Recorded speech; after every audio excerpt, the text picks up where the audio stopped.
आज हरिदास जी को 2 साल हो गए थे विदेश में बेटे बहू के पास रहते रहते। और इन वर्षों में हरिदास जी ने वो सारे काम किए थे जो नौकर करते थे।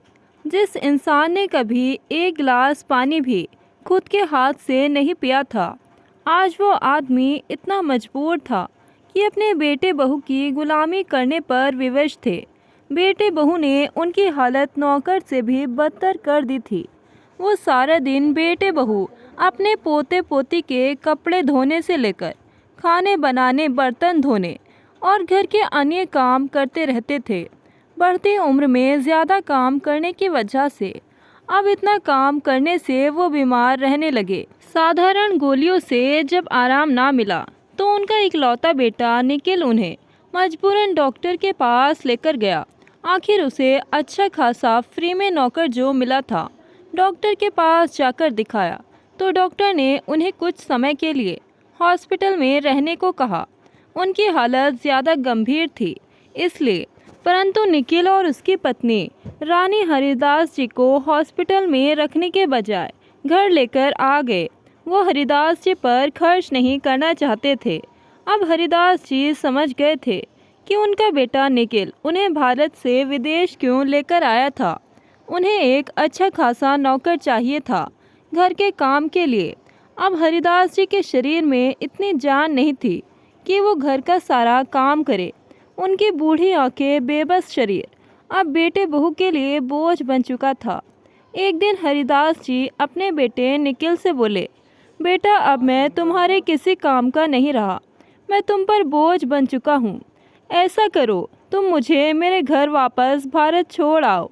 इतना सुनते ही निखिल गुस्से में झल्लाकर बोला, क्या समझाया आपने मुझे?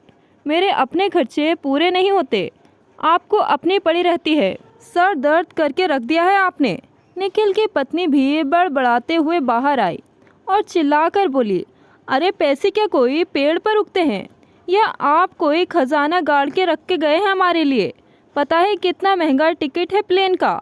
इतने के तो आप भी नहीं हैं जितने का टिकट है। अपने बेटे बहू के मुंह से ऐसी बातें सुनकर हरिदास जी की आंखें भर आई। वो चुपचाप हो गए। बहू तो पराया खून है, परंतु बेटा तो अपना ही खून है। वो मुझे ऐसे बोल रहा है। हरिदास जी बोले, बेटा मैंने ऐसा भी क्या मांग लिया तुझसे? कुछ नहीं मांगा आपने मुझसे। मैं ही पागल था जो तुम्हारे जैसी मुसीबत को अपने साथ लेकर आया। अपने बेटे की बात सुनकर हरिदास जी धम से ज़मीन पर बैठ गए। वो उस दिन को याद करने लगे जब उनका बेटा निखिल उन्हें भारत से विदेश लेकर आया था। हरिदास जी पर दुखों का पहाड़ टूट चुका था। वो गुमसुम से चुपचाप बैठे हुए थे। उनके ज़िंदगी में अंधेरा सा छा गया था। वो अपने जीवन संगिनी का अंतिम संस्कार करके आ चुके थे। कुछ रिश्तेदार चले गए थे और कुछ बाकी थे। सभी आपस में राय मशवरा कर रहे थे कि उनका बेटा निखिल बोल पड़ा, आपको जैसा करना है वैसा कर लो, मुझे कल वापस विदेश जाना है। इससे ज़्यादा दिन मैं यहाँ नहीं रुक सकता। वैसे भी होने को कौन टाल सकता था? जो होना था हो गया। अब मेरे यहाँ रहने से माँ वापस जिंदा तो नहीं हो जाएगी ना? हरिदास जी बेटे निखिल की ऐसी कड़वी बातें सुनकर हैरान हो गए और बाकी सब भी हैरान थे। कुछ ही दिनों में सभी रिश्तेदार अपने घर चले गए।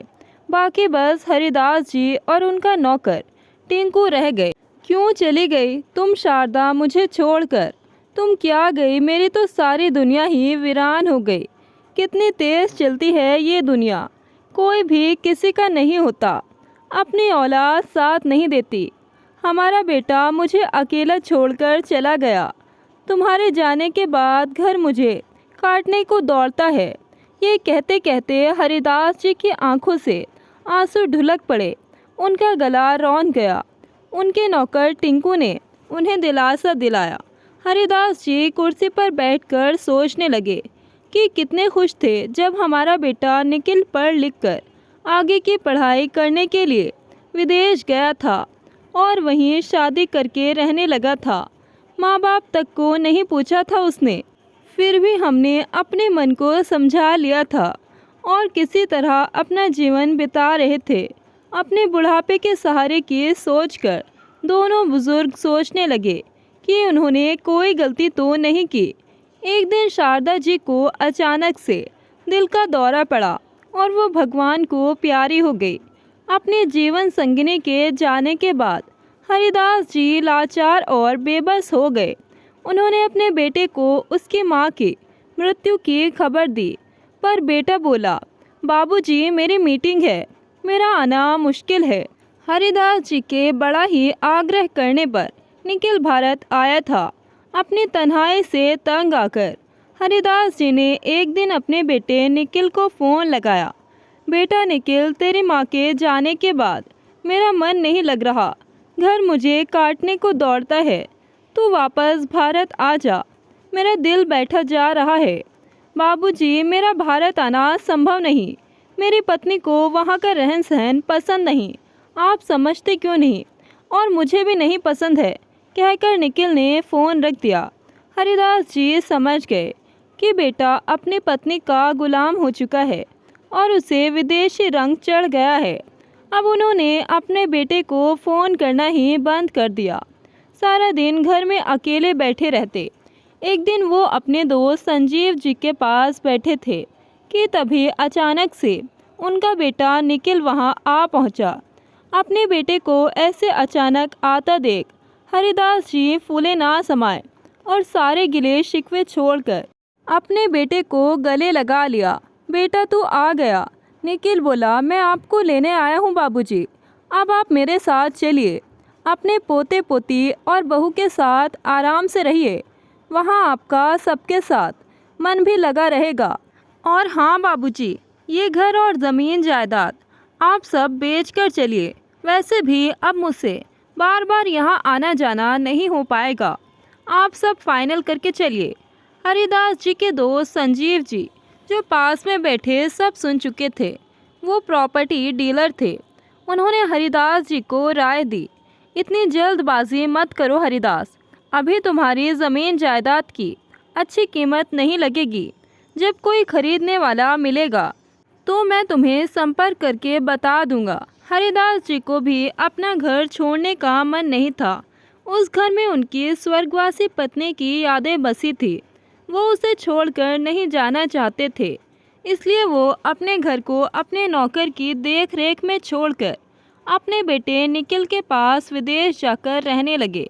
और आज ये हालत हो गई कि ज़िंदगी से समझौता करके अब बेटे बहू के साथ मन महसूस कर रह रहे थे।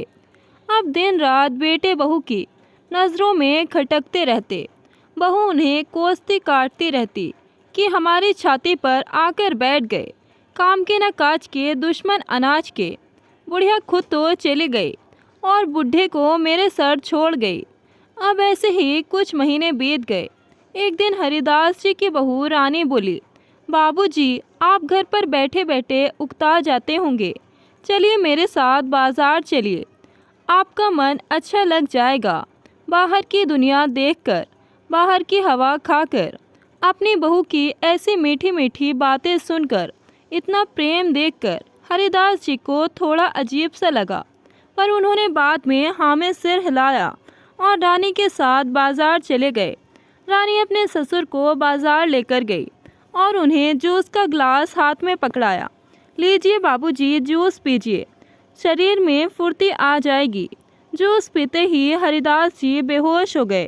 रानी ने उन्हें कार से नीचे उतारा और सड़क के एक कोने पर छोड़कर चली गई। जब हरिदास जी को होश आया तो उन्होंने अपने आप को सड़क पर पाया। अपनी बहू को पास ना पाकर वो रोने गिड़गिड़ाने लगे। वो मुझे छोड़कर कहाँ चली गई? अंग्रेज़ी उनको आती ही नहीं थी। अपना दुख कहें भी तो किससे कहें?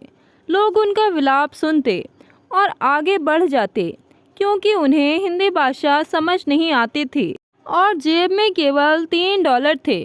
सोचा कि बेटे निखिल को फ़ोन करे, तो उन्हें अपने बेटे का नंबर याद नहीं था। उन्होंने कभी अपने सपने में भी नहीं सोचा था कि एक दिन ऐसा भी आएगा। अब उन्हें पता चल गया था कि बहू ने उन्हें जानबूझकर छोड़ा है। उनके अपने ही उनके साथ ऐसा करेंगे उन्हें यकीन नहीं हुआ। वो उठे और उस अनजान सड़क पर चल पड़े। थोड़ी दूर जाकर उन्हें एक मंदिर दिखाई पड़ा।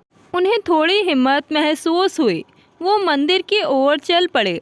भगवान से प्रार्थना करते करते वो रो पड़े, ईश्वर, मैंने कौन से पाप किए थे जो मुझे इतनी बड़ी सज़ा मिली?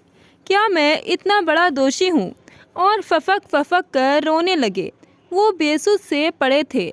जब मंदिर के कपाट करने का समय हुआ तो हरिदास जी पर मंदिर के पुजारी की नज़र पड़ी। वो पुजारी भारतीय व्यक्ति था। बाबूजी, क्या हुआ? आप क्यों रो रहे हैं? अनजाने देश में किसी से हमदर्दी पाकर हरिदास जी और ज़ोर ज़ोर से रोने लगे।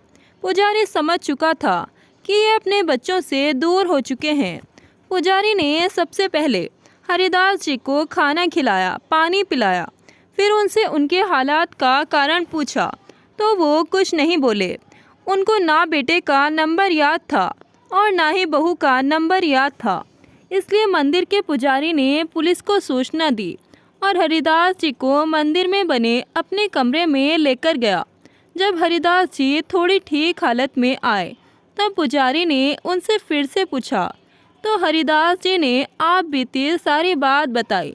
तब पुजारी बोला, बाबूजी, बुरा मत मानना, पर ऐसे केस रोज़ आते ही रहते हैं।